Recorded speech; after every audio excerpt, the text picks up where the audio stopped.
ರೂಪಾಯಿ ರಾಜ ರೂಪಾಯಿ ರಾಜ. ಎಲ್ರಿಗೂ ನಮಸ್ಕಾರ. ಇವತ್ತಿನ ವಿಡಿಯೋ ಬಂದು ಏನಪ್ಪ ಅಂದರೆ Bengaluru to get second airport soon 3 sites are shortlisted. New airport to handle 100 million passengers. ಇದು ನ್ಯೂಸ್ ಅಪ್ಡೇಟು. ಸೊ ಈ ನ್ಯೂಸ್ ಪ್ರಕಾರ ಏನಂತ ಹೇಳಿದ್ರೆ ಸೆಕೆಂಡ್ ಏರ್ಪೋರ್ಟ್ಗೆ 3 ಲೊಕೇಶನ್ನ ಗುರುತಿಸಿದಾರಂತೆ. ಎಲ್ಲನೂ ಒಂದು 4,500 5,000 ಎಕರೆ ಆಗೋವರೆಗೂ ಗುರುತಿಸಿದ್ದಾರೆ. ಈ ಲೊಕೇಶನ್ಗಳು ಯಾವುದಪ್ಪ ಅಂತ ನೋಡಿದ್ರೆ ಬಿಡದಿ ಮೈಸೂರು ರೋಡು, ಮತ್ತು ಆರೋಳ್ಳಿ ಕನಕಪುರ ರೋಡು, ಮತ್ತು ಸೋಲೂರು ಅಂದರೆ ನೆಲಮಂಗಲ ಮತ್ತು ಕುಣಿಗಲ್ ಮಧ್ಯದಲ್ಲಿ ಇರುವಂಥ ಒಂದು ಊರು.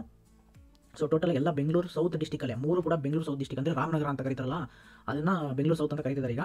ಸೊ ಅದೇ ಡಿಸ್ಟಿಕ್ಗೆ ಬರ್ತಿದೆ, ಬೆಂಗಳೂರು ಸೌತ್ ಡಿಸ್ಟಿಕ್ಗೆ. So airport to handle 100 million passengers annually.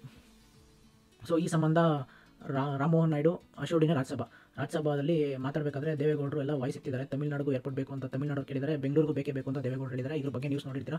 ಈ ವಯಸ್ಸಿನಲ್ಲೂ ದೇವೇಗೌಡರು ಅಷ್ಟು ಕಾಳಜಿ ವಹಿಸ್ತಾ ಇದ್ದಾರೆ ಅಂದರೆ ಅರ್ಥ ಮಾಡ್ಕೊಳ್ಳಿ ಯಾವ ಥರ ಇರಬೇಕು. 92 ವರ್ಷಕ್ಕೆ ಅವರು ಮಾತಾಡ್ತಿದ್ದಾರೆ.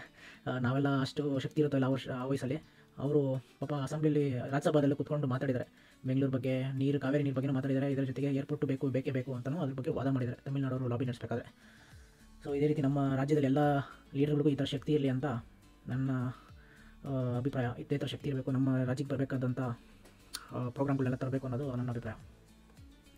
ಸೊ ಇದೆಲ್ಲ ಆದಮೇಲೆ ಇನ್ನೊಂದು ನ್ಯೂಸ್ ಬಂತು. ಬಿಡದಿ ಮತ್ತು ತುಮಕೂರುಗೆ ಸೆಕೆಂಡ್ ಏರ್ಪೋರ್ಟ್ಗೆ ಡಿ ಕೆ ಶಿವಕುಮಾರ್ ಸರ್ ಮತ್ತು ಪರಮೇಶ್ವರಪ್ಪ ಅವರು ಲಾಬಿ ನಡೆಸ್ತಾ ಇದ್ದಾರೆ ಅಂತ.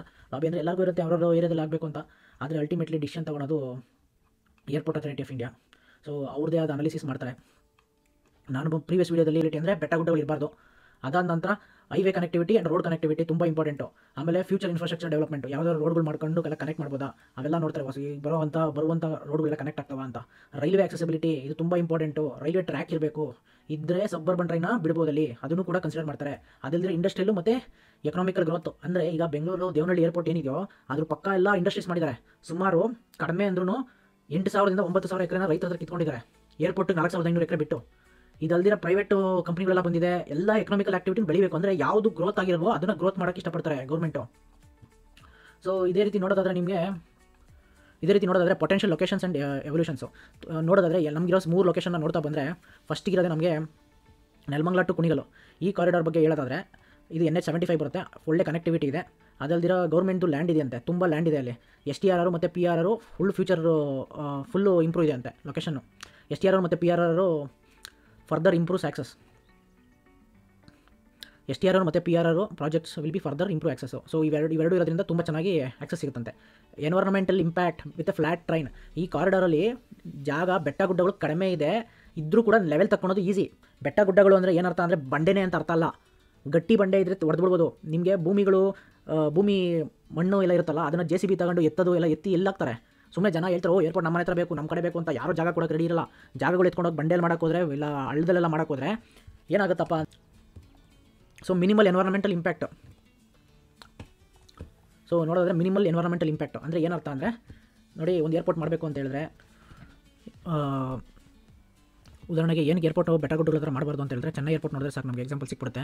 ಇಲ್ಲಿ ನೋಡಿ ಬೆಟ್ಟಗುಡ್ಡಗಳಿದೆ, ಇಲ್ಲಿ ಮಾಡೋದ್ರಿಂದ ಮಳೆ ಬಿದ್ದಿದ್ದೆಲ್ಲ ನೀರು ಪ್ಲಾಟ್ಫಾರ್ಮ್ ಮೇಲೆ ಬಂದ್ಬಿಡುತ್ತೆ ಅಷ್ಟೇ. ಸೊ ಅಲ್ಲಿ ಏನಿರುತ್ತೋ ರನ್ವೇ ಅದ್ರ ಮೇಲೆ ಬಂದ್ಬಿಡುತ್ತೆ. ಸೊ ಅದಕ್ಕೆ ತುಂಬ ಕಷ್ಟ ಆಗುತ್ತೆ. So Chennai airport best example ಆಯಿತಾ. ಇಲ್ಲಿ ನೋಡಿ ಎಷ್ಟು ಬೆಟ್ಟಗುಡ್ಡಗಳಿದೆ, ಇದೆಲ್ಲ ಬೆಟ್ಟಗಳಿಂದ ಮಳೆ ಬಿದ್ದಿದ್ದೆಲ್ಲ ಇಲ್ಲಿ ಬಂದು ನಿಂತ್ಕೊಳುತ್ತೆ. ಇದು ಅಷ್ಟೇ ಬೆಟ್ಟಗುಡ್ಡಗಳು. ಈ ಥರ ಮ್ಯಾಪಲ್ಲಿ ಹೋಗಿ ನೋಡಿ ನಿಮಗೆ ಎಲ್ಲ ಕಡೆ ಸಿಗುತ್ತೆ. ಕನಕಪುರ ಸುತ್ತಮುತ್ತ, ಆರೋಳಿ ಸುತ್ತಮುತ್ತ ಎಲ್ಲ ಬೆಟ್ಟಗಳೇ. ಸೊ ಅದಕ್ಕೆ ಈ ಬ್ಲಂಡರ್ ಮಾಡಬಾರ್ದು ಅಂತ ಹೇಳಿದ್ರೆ ಏರ್ಪೋರ್ಟ್ನ ಒಂದು ಜನ್ರೇಷನ್ ಇರೋವಂಥ ಆಸ್ತಿ, ಅದನ್ನು ಕರೆಕ್ಟಾಗಿರೋ ಲೊಕೇಶನ್ಲಿ ಹಾಕಬೇಕು ಅನ್ನೋದು ನನ್ನ ಕೋರಿಕೆ. ಅದಾದಮೇಲೆ ಸೆಕೆಂಡ್ ಲೊಕೇಶನ್ ನೋಡೋದಾದರೆ ಆರೋಳಿ ಕನಕಪುರದ ಹತ್ರ ನೋಡೋದಾದರೆ ಕನಕಪುರ ರೋಡ್ಗೆ ಡೈರೆಕ್ಟ್ ಆಕ್ಸಸ್ ಸಿಗುತ್ತೆ. ಬೆಂಗಳೂರು ಸದರ್ನಿಂದ ಕನಕಪುರ ರೋಡ್ ಇರೋದ್ರಿಂದ ಡೈರೆಕ್ಟ್ ಆಕ್ಸಸ್ ಸಿಗುತ್ತೆ. ಅಲ್ಲಿ ರೆಸಿಡೆನ್ಷಿಯಲ್ ಕಮರ್ಷಿಯಲ್ ಗ್ರೋತ್ಗೆ ಒಳ್ಳೆ ಪೊಟೆನ್ಷಿಯಲ್ ಇದೆಯಂತೆ. ಮತ್ತು potential for metro and rail connectivity. ಇಲ್ಲಿ ಆಲ್ರೆಡಿ ಗ್ರೀನ್ ಲೈನ್ ಇರೋದ್ರಿಂದ ಆರೋಳಿಗೆ ಕನೆಕ್ಟ್ ಮಾಡ್ಬಿಡ್ಬೋದು ಈಸಿಯಾಗಿ ಆಯಿತಾ. ಕನಕಪುರ ರೋಡ್ ಇರೋ ಮೆಟ್ರೋನ ಕನೆಕ್ಟ್ ಮಾಡ್ಬೋದು. ಸೊ ಗ್ರೀನ್ ಲೈನ್ ಇದೆ, ಪಿಂಕ್ ಲೈನ್ ಇದೆ, ಎಲ್ಲ ಕನೆಕ್ಟ್ ಆರೋಳಿ ಹತ್ರನೇ ಇದೆ. ಸೊ ಹಾಗಾಗಿ ಈಸಿ ಆಗುತ್ತೆ, ತುಂಬ ಕಷ್ಟ ಆಗೋಲ್ಲ ಕನೆಕ್ಟಿವಿಟಿ ವಿಷಯದಲ್ಲಿ ಬಂದರೆ. ಹಾಗೇನು ಇಲ್ಲಿ ಇದರದೇ ಆದ ಚಾಲೆಂಜಸ್ ಇರ್ಬೋದು. ಏನಂತ ಹೇಳಿದ್ರೆ ಬೆಟ್ಟ ಗುಡ್ಡಗಳು ಎಲ್ಲ ನೋಡ್ತಾರೆ, ಅದೊಂದು ಇರ್ಬೋದು. ಅದಾದ ನಂತರ ಬಿಡದಿದ್ದು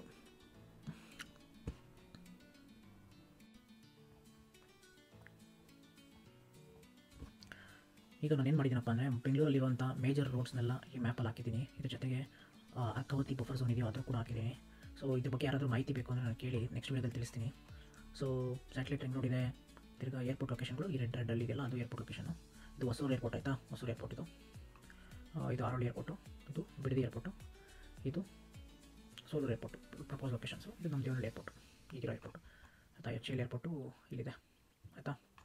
ಸೊ ನಾನೇನು ಮಾಡಿದ್ದೀನಿ ಅಂದರೆ ಡೇಟಾ ತೊಗೊಂಡು ಮಲ್ಟಿಪಲ್ ಡೇಟಾನ ಹಾಕಿದ್ದೀನಿ ಸ್ಕ್ರೀನ್ ಮೇಲೆ, ಇದರಿಂದ ನಿಮಗೆಲ್ಲ ಅರ್ಥ ಆಗುತ್ತೆ ಹೆಂಗಿದೆ ಏನಂತ. ಸೊ ಈಗ ಲೊಕೇಶನ್ ನೋಡೋದಾದರೆ ಇಲ್ಲಿ ನೋಡ್ತಾ ಇದ್ದೀರಾ, ಇದೆಲ್ಲ ಸಣ್ಣ ಪುಟ್ಟ ಲೇಕ್ ಅಂತಾರೋ ಕುಂಟೆ ಅಂತಾರೋ ಎಲ್ಲ ಚಿಕ್ಕ ಚಿಕ್ಕದಾಗಿದೆ. ಇದನ್ನೆಲ್ಲ ಅಡ್ಜಸ್ಟ್ಮೆಂಟ್ ಮಾಡ್ತಾರೆ, ಏನು ತುಂಬ ದೊಡ್ಡ ಕಷ್ಟ ಅಲ್ಲ. ಇಲ್ಲೂ ಕೂಡ ಸಣ್ಣ ಪುಟ್ಟ ರಿವರ್ಗಳಿದೆ, ಅದನ್ನೆಲ್ಲ ಮಲ್ಟಿಪರ್ಪಸ್ ಯೂಸ್ ಮಾಡ್ಕೊಂಡು ಸಣ್ಣ ಪುಟ್ಟನ್ನೆಲ್ಲ ಕವರ್ ಮಾಡಿಬಿಟ್ಟು ಏನೋ ಮಾಡ್ತಾರೆ. ಸೊ ಈ ಲೊಕೇಶನ್ ಏನಿದೆ ಇದಕ್ಕೆ ಒಳ್ಳೆ NH ಆಕ್ಸಸ್ ಇದೆ, ನೋಡ್ತಾ ಇದ್ರಲ್ಲ, ಒಳ್ಳೆ ಇದು STR ಇದು. ತಿರ್ಗಾ ಇಲ್ಲಿ NH ಆಕ್ಸಸ್, ತಿರ್ಗಾ ಹಾಸನ ರೋಡು ಎಂಟ್ರೆನ್ಸ್ ಇದೆ, ರೈಲ್ವೆ ನೆಟ್ವರ್ಕ್ ಇದೆ. ಅದೇ ರೀತಿ ನಿಮಗೆ ನೆಲಮಂಗಲಕ್ಕೆ ತುಂಬ ಹತ್ರ ಆಗುತ್ತೆ, ಸುಮಾರು ಒಂದು 50 ಕಿಲೋಮೀಟರ್ ರೇಡಿಯಸಲ್ಲಿ ಇರ್ಬೋದು ಇದು.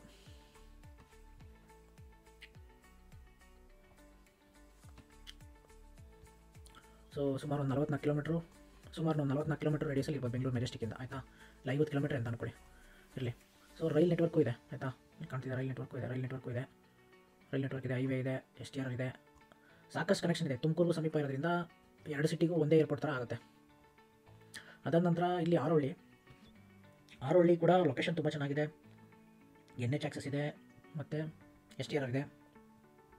ನನಗೆ ಆರೋಹಳ್ಳಿ ಚೆನ್ನಾಗಿದೆ ಅನಿಸ್ತಿದೆ, ಆದರೆ ಏರ್ಪೋರ್ಟ್ ಅಥಾರಿಟಿ ಅವರು ಎಲ್ಲ ನೋಡ್ತಾರೆ. ಇಲ್ಲಿ ಅರ್ಕಾವತಿ ಬಫರ್ ಇದೆ, ಇಲ್ಲಿ ಪರವಾಗಿಲ್ಲ, ಅರ್ಕಾವತಿ ಇಲ್ಲ, ಅದು ವೃಷಾವತಿ ನದಿದು ಬಫರ್ ಇದೆ. ಅದಾದ ನಂತರ ಅದೇನು ತೊಂದರೆ ಆಗಲ್ಲ ಅಷ್ಟು. ಬಟ್ ಇಲ್ಲಿ ಬೆಟ್ಟ ಗುಡ್ಡಗಳಿರೋದ್ರಿಂದ ಅದೆಲ್ಲ ಕನ್ಸಿಡರ್ ಮಾಡ್ತಾರೆ. ಪ್ರಾಣಿ ಪಕ್ಷಿಗಳಿರುತ್ತಲ್ಲ, ವಿಮಾನದ ಸೌಂಡ್ ಬರೋದ್ರಿಂದ ಅದು ತುಂಬ ತೊಂದರೆ ಆಗುತ್ತೆ, ಅದೆಲ್ಲ ನೋಡ್ತಾರೆ. ಇದಲ್ದಿರ ನಮಗೆ ತಮಿಳ್ನಾಡಲ್ಲಿ ಒಂದು ಏರ್ಪೋರ್ಟ್ ಬರ್ತಾ ಇದೆ, ಇಲ್ಲೇ ತುಂಬ ಹತ್ತಿರದಲ್ಲಿ, ಸುಮಾರು ಒಂದು 25 ಕಿಲೋಮೀಟರ್ ರೇಡಿಯಸಲ್ಲೇ ಇದೆ ಇಲ್ಲಿ ಇನ್ನೊಂದು ಹೊಸೂರು ಏರ್ಪೋರ್ಟು ಆಯಿತಾ. ಆರೋಹಳ್ಳಿಯಿಂದ ನಿಮಗೆ ಹೊಸೂರು ಹತ್ರನೇ. ನಾನು ಹೇಳ್ತಿರೋದು ರೋಡಲ್ಲಿ ಹೋದರೆ ದೂರ ಆಗುತ್ತೆ, ಏರ್ಪೋರ್ಟ್ ಇದು ಫ್ಲೈಟಲ್ಲಿ ಹೋಗೋದ್ರಿಂದ ಅದು ತುಂಬ ಹತ್ರ ಕಾಣಿಸುತ್ತೆ ನೋಡಿ. ಅವೆರಡಕ್ಕೂ ಟ್ರಾಫಿಕ್ ಸಮಸ್ಯೆ ಆಗುತ್ತೆ, ಇವೆರಡೂ ಕಂಪೇರ್ ಮಾಡ್ತಾರೆ. ಸೊ ಹೊಸೂರವರು ಪ್ರಾಜೆಕ್ಟ್ ಮಾಡ್ತಿರೋದು ಇಲ್ಲೇ ಮಾಡಬೇಕು ಅಂತ, ಹೊಸೂರು ಏರ್ಪೋರ್ಟ್ ಕೂಡ ಇಲ್ಲೇ ಮಾಡ್ತೀನಿ ಅಂತ ಹೇಳ್ತಿದ್ದಾರೆ. ಅದು ಬೆಂಗಳೂರು ಬಾರ್ಡ್ರಲ್ಲೇ ಮಾಡ್ತಿದ್ದಾರೆ. ಇದು ಮಾಡ್ತಾರೆ ಉದ್ದೇಶ ಅಂದರೆ ಬೆಂಗಳೂರಿಗೆ ಬರುವಂಥ ದೇವನಹಳ್ಳಿ ಹೋಗೋ ಟ್ರಾಫಿಕ್ನ ತಡಿಬೇಕು ಅನ್ನೋದು, ಇಲ್ಲೇ ಮಾಡಬೇಕು ಅನ್ನೋದು ಇವ್ರ ಐಡಿಯಾ. ಅದಕ್ಕೋಸ್ಕರ ಕೌಂಟರ್ ಕೊಡೋಕೆ ನಮ್ಮವ್ರು ಇನ್ನೊಂದು ಏರ್ಪೋರ್ಟ್ ಮಾಡೋಣ ಅಂತ ಮಾಡ್ತಿದ್ದಾರೆ. ಸೊ ನಾವು ಮಾಡಿಲ್ಲ ಅಂದರೆ ಅವ್ರು ಮಾಡಿಬಿಡ್ತಾರೆ. ಸೊ ಇದು ತುಂಬ ಚೆನ್ನಾಗಿದೆ ಅಂತ ಅನ್ಸಿದ್ರು ಕೂಡ ಇಲ್ಲಿ ಹೊಸೂರು ಹತ್ರ ಇರೋದ್ರಿಂದ ಇದನ್ನು ಚೂಸ್ ಮಾಡಲ್ಲ ಅಂತ ಅಂದ್ಕೊಂಡಿದ್ದೀನಿ. ನಮಗೆ ಏರ್ಪೋರ್ಟ್ ಮಾಡೋದ್ರಿಂದ ಬೇರೆ ಎಕನಾಮಿಕಲ್ ಆಕ್ಟಿವಿಟಿಗೂ ಜಾಗ ಇರಬೇಕು. ಹಂಗಾಗಿ ಇದೆಲ್ಲ ತುಂಬ ಲ್ಯಾಂಡ್ ಇದೆ, ಇಲ್ಲೆಲ್ಲ ಕುಣಿಗಲ್ ಸ್ಟಡ್ ಫಾರ್ಮ್ ಅಂತ ಎಲ್ಲ ಕೇಳಿರ್ತೀರಾ, ಅದರದೆಲ್ಲ ಜಾಗ ಇದೆ ಕುಣಿಗಲ್ ಹತ್ರಲ್ಲ, ಅದನ್ನೆಲ್ಲ ಯೂಸ್ ಮಾಡ್ಬೋದು ನಾವು ಇಂಡಸ್ಟ್ರೀಸ್ಗೆ. ಇಲ್ಲಿ ಏರ್ಪೋರ್ಟ್ ಹಾಕೋದ್ರಿಂದ ಬೇರೆ ಕಡೆಲ್ಲ ಇಂಡಸ್ಟ್ರಿಯಲ್ ಏರಿಯಾ ಬರುತ್ತೆ, ಈ ಏರಿಯಾ ಪೂರ್ತಿ ಕರ್ನಾಟಕ ಬೆಲ್ಟ್ ಇಂಡಸ್ಟ್ರಿಯಲ್ ಏರಿಯಾ ಆಗುತ್ತೆ. ಅದೇ ನೀವು ಇಲ್ಲಿ ಮಾಡಿದ್ರೆ ತಮಿಳ್ನಾಡು ತೊಗೊತಾರೆ ನಮ್ಮ ಫೈದನ. ಇಲ್ಲಿ ಏರ್ಪೋರ್ಟ್ ಹಾಕಿದ್ರೆ ಇವೆರಡಕ್ಕೂ ಮಧ್ಯದಲ್ಲಿ ಇಲ್ಲೆಲ್ಲ ಬೆಳೆದ್ಬಿಡುತ್ತೆ ಚೆನ್ನಾಗಿ ಆಯಿತಾ. ತಾಲಿ ಅಂತಿದ್ದಲ್ಲ ಇಲ್ಲಿ ಬೆಳೆಯುತ್ತೆ ಚೆನ್ನಾಗಿ, ಎರಡಕ್ಕೂ ಏರ್ಪೋರ್ಟ್ ಮಧ್ಯದಲ್ಲಿ ಇಲ್ಲಿ ಚೆನ್ನಾಗಿ ಬೆಳೆದ್ಬಿಡುತ್ತೆ. ಸೊ ಏನಕ್ಕೆ ಬೇಕು, ಇವಾಗ ಮಾಡಿರೋ ಹೊಸೂರೇ ಸಾಕು ಬೆಂಗಳೂರು ಪಕ್ಕದಲ್ಲಿ. ಸೊ ಅದ್ರ ಬದಲು ಸೆಂಟ್ರಲ್ ಹಾಕೊಂಡ್ರೆ ನಮ್ಮ ತುಮಕೂರು ಹೆಲ್ಪ್ ಆಗುತ್ತೆ, ನಮ್ಮ ಕುಣಿಗಲ್ಲು ಈ ರೀಜನ್ಗಳೆಲ್ಲ ಚೆನ್ನಾಗಿ ಬೆಳೆಯುತ್ತೆ ಅಂತ ನನ್ನ ಅಭಿಪ್ರಾಯ. ಸೊ ಇನ್ನೇನು ತೋರಿಸ್ಬೋದು ನಿಮಗೆ ಅಂದರೆ, ಈಗ ಕನೆಕ್ಟಿವಿಟಿ ನೋಡೋದಾದರೆ ಎಲ್ಲದಕ್ಕೂ ಪೆರಿಫೆರಲ್ ಟೂರಿಂಗ್ ರೋಡ್ ಇದೆ, ಇದಕ್ಕೂ ಪೆರಿಫೆರಲ್ ಟೂರಿಂಗ್ ರೋಡ್ ಇದೆ, ಮತ್ತು ಇಂಟರ್ಮೀಡಿಯೇಟ್ ರಿಂಗ್ ರೋಡ್ ಇದೆ, STR ಇದೆ, ಬೆಂಗಳೂರು ಸಿಟಿಗೂ ಎಲ್ಲ ಕಡೆ ಹೈವೇಗಳಿದೆ, ಎಲ್ಲ ಹೈವೇ ಎಲ್ಲವೂ ಚೆನ್ನಾಗಿದೆ. ಆದರೆ ಸೋಲೂರು ಎಲ್ಲಿ ವಿನ್ ಆಗುತ್ತೆ ಅಂದರೆ ರೈಲ್ವೆ ನೆಟ್ವರ್ಕ್ ಟ್ರ್ಯಾಕ್ ಹಾಕಿದ್ದಾರೆ. ನೀವು ಹೇಳ್ಬೋದು ರೈಲ್ವೆ ಟ್ರ್ಯಾಕ್ ಹಾಕೋಣ ಬಿಡಿ ಬೇರೆ ಕಡೆ ಅಂತ, ಅಷ್ಟು ಸುಲಭ ಇಲ್ಲ. ಸೆಂಟ್ರಲ್ ಗೌರ್ಮೆಂಟಿಂದ ಪರ್ಮಿಷನ್ ಸಿಗೋದೆಲ್ಲ ತುಂಬ ಕಷ್ಟ ಆಯಿತಾ. ಈಗ ರೀಸೆಂಟಾಗಿ ಬಿಡದಿದೊಂದು ಲೊಕೇಶನ್ ಬರ್ತಿದೆ, ಇದು ಕೂಡ ಪಾಸ್ ಆಗೋದು ತುಂಬ ಕಷ್ಟ, ಯಾಕಂದರೆ ನಮಗೆ ರಿಸರ್ವೇರ್ ಇಲ್ಲೇ ಇರೋದ್ರಿಂದ ಇಲ್ಲಿ ಜಾಗದ್ದು ಕೂಡ ಕಷ್ಟ. ಇಲ್ಲೆಲ್ಲ ತುಂಬ ಜಮೀನು ಬೆಲೆ ಇದೆ, ಇಲ್ಲೆಲ್ಲ 4 ಕೋಟಿ ರೂಪಾಯಿ ಇದೆ ಪರ್ ಎಕರು, ಇಲ್ಲ ಮಿನಿಮಮ್ ಅಂದ್ರೆ 3 ಕೋಟಿ ರೂಪಾಯಿ ಅಂತ ಲೆಕ್ಕ ಹಾಕಿದ್ರು ನಮಗೆ ಏರ್ಪೋರ್ಟ್ಗೆ ಸುಮಾರು ಒಂದು 12,000-15,000 ಕೋಟಿ ಬರೀ ಲ್ಯಾಂಡಿಗೆ ಹೋಗ್ಬಿಟ್ಟಿದೆ. ಸೊ ಗೌರ್ಮೆಂಟ್ ಅಲ್ಲಿ ಅಷ್ಟು ಖರ್ಚು ಮಾಡ್ಬಿಟ್ಟು ಏನು ಮಾಡಿದೆ, ಇಲ್ಲೆಲ್ಲ 1 ಕೋಟಿ ಸಿಗುತ್ತೆ ಅವ್ರ ಲ್ಯಾಂಡು ಆಯಿತಾ. ನಾವು ಅನ್ಕೊಂಬೋದು ಏನೋ 1 ಕೋಟಿ ಕೊಡ್ತಾರೆ ಅಂತ, ಬಲ್ಕಲ್ಲಿ ತೊಗೊಳೋದ್ರಿಂದ ಅವ್ರು ನೋಟಿಸ್ ಕೊಟ್ಟರೆ ಎಲ್ಲ 1 ಕೋಟಿಗೆ ಕೊಟ್ಬಿಡ್ತಾರೆ ಆಯಿತಾ. ಅಲ್ಲಿ ನಾರ್ಮಲಾಗಿ ನೀವು 1 ಎಕರೆ 2 ಎಕರೆ ತೊಗೊಂಡ್ರೆ 1 ಕೋಟಿ 2 ಕೋಟಿ ಒಳಗಡೆ ಇರೋದು ಎಂಥ ಜಮೀನು ಕೂಡ. ಇಲ್ಲಿ ಗೌರ್ಮೆಂಟ್ ಲ್ಯಾಂಡು ಕೂಡ ಇದೆ ಅಂತೆ, ಅದನ್ನೆಲ್ಲ ಯೂಸ್ ಮಾಡಿಕೊಂಡ್ರೆ ಇಲ್ಲಿ ಹೆಲ್ಪ್ ಆಗುತ್ತೆ ಸೋಲೂರು ನನ್ನ ಅಭಿಪ್ರಾಯದಲ್ಲಿ. ಸೋಲೂರು ಕನೆಕ್ಟಿವಿಟಿ ಚೆನ್ನಾಗಿದೆ, ನೆಲಮಂಗಲ ಟು ಇದು ಏನಿದೆ ರೈಲ್ವೆ ಟ್ರ್ಯಾಕ್ ಅದನ್ನೇ ಯೂಸ್ ಮಾಡ್ಬೋದು. ನಾಳೆ ಇದೇ ಲೈನ್ನ ತೊಗೊಂಡು ಬಹುಶಃ ಇಲ್ಲಿಂದ ಇದಕ್ಕೆ ಕನೆಕ್ಟ್ ಮಾಡಿಬಿಟ್ರೆ ರೈಲ್ವೆ ಗೊಲ್ಲಹಳ್ಳಿಯಿಂದ ಯಲಹಂಕ ಇರೋದು ಬೆಟಲ್ಸೂರು ಅಂತಾರೆ, ಅಲ್ಲಿ ಕನೆಕ್ಟ್ ಮಾಡಿದ್ರೆ ಈ ಏರ್ಪೋರ್ಟ್ ಕನೆಕ್ಟ್ ಆಗಿಬಿಟ್ಟಿದೆ. ಸೊ ಇದು ಚೆನ್ನಾಗಿದೆ ಸೋಲೂರು ಆಯಿತಾ. ತುಂಬ ಟಫು ಹೇಳೋದು ಯಾವ್ದು ಪಾಸ್ ಆಗುತ್ತೆ ಅಂತ, ಎಲ್ಲ ಸೆಂಟ್ರಲ್ ಗೌರ್ಮೆಂಟ್ ಮೇಲೆ ಡಿಪೆಂಡೆಡು, ಯಾವುದನ್ನು ಸೆಲೆಕ್ಟ್ ಮಾಡ್ತಾರೆ ಅನ್ನೋದು. ನಮ್ಮ ಸ್ಟೇಟವ್ರು ಏನೇ ಮಾಡಿದ್ರು ಕೂಡ ಇಲ್ಲಿಂದ ಅಲ್ಲಿಗೆ ಹೆಸರು ಕೊಡ್ಬೋದು ಅಷ್ಟೇ, ಅಲ್ಟಿಮೇಟ್ ಡಿಸಿಷನ್ನ ಸೆಂಟ್ರಲ್ ಗೌರ್ಮೆಂಟಲ್ಲಿ ತೊಗೊಳೋದು. ಸೊ ಈ ವಿಡಿಯೋ ಇಷ್ಟ ಆಗಿದೆ ಅಂತ ಅಂದ್ಕೊಂಡಿದ್ದೀನಿ. ಇದೇ ರೀತಿ ನಿಮ್ಮ ಇಂಟ್ರೆಸ್ಟಿಂಗ್ ಟಾಪಿಕ್ ಯಾವ್ದಾದ್ರು ಬೇಕು ಅಂದರೆ ದಯವಿಟ್ಟು ತಿಳಿಸಿ, ನನಗೆ ಸಪೋರ್ಟ್ ಮಾಡಿ. ಇದೇ ರೀತಿ ನಾನೊಂದು ಸಣ್ಣ ಬಿಸ್ನೆಸ್ ಸ್ಟಾರ್ಟ್ ಮಾಡಿದ್ದೀನಿ, ಅದೇನಪ್ಪ ಅಂದರೆ ಪ್ರಾಪರ್ಟಿ ಕನ್ಸಲ್ಟಿಂಗ್ ಅಂತ, ಅದು ಪ್ರಾಪರ್ಟಿ ಆರೋಸ್ಕೋಪ್ ಅಂತಲೂ ಅನ್ಕೊಬೋದು. ಇದರಲ್ಲಿ ನಾನು ರಿಪೋರ್ಟ್ ಕೊಡ್ತೀನಿ, ನಿಮ್ಮ ಪ್ರಾಪರ್ಟಿಗೆ ಜಾತಕ ಹೇಳ್ತೀನಿ ಬೇಸಿಕಲಿ. ಸೊ ನೀವು ಯಾವ್ದಾದ್ರು ಪ್ರಾಪರ್ಟಿ ಬೈ ಮಾಡಬೇಕು ಅಂತಿದ್ರೆ ಇಲ್ಲಿ ಇರೋವಂಥ ಪ್ರಾಪರ್ಟಿನೇ ಅದ್ರ ಬಗ್ಗೆ ತಿಳ್ಕೊಬೇಕು ಅಂದರೆ ದಯವಿಟ್ಟು ನನಗೆ ಇನ್ಸ್ಟಾಗ್ರಾಮಲ್ಲಾಗಲಿ ಟೆಲಿಗ್ರಾಮಲ್ಲಾಗಲಿ ಕಾಂಟ್ಯಾಕ್ಟ್ ಮಾಡಿ, ಡಿಸ್ಕ್ರಿಪ್ಷನಲ್ಲಿ ಲಿಂಕ್ ಇದೆ, ಅದ್ರ ಮೂಲಕ ನನ್ನ ಕಾಂಟ್ಯಾಕ್ಟ್ ಮಾಡ್ಬೋದು. ಅಲ್ಲಿ ನನ್ನ ನಂಬರ್ ತೊಗೊಂಡು ನನ್ನ ಜೊತೆ ಕಳಿಸಿದ್ರೆ ನಾನು ನಿಮಗೆ ರಿಪೋರ್ಟ್ ಕೊಡ್ತೀನಿ. ಈ ಸ್ಯಾಂಪಲ್ ರಿಪೋರ್ಟ್ನೆಲ್ಲ ನಾನು ವೀಡಿಯೋದಲ್ಲಿ ಹಾಕಿರ್ತೀನಿ, ನೋಡ್ಕೊಳ್ಳಿ.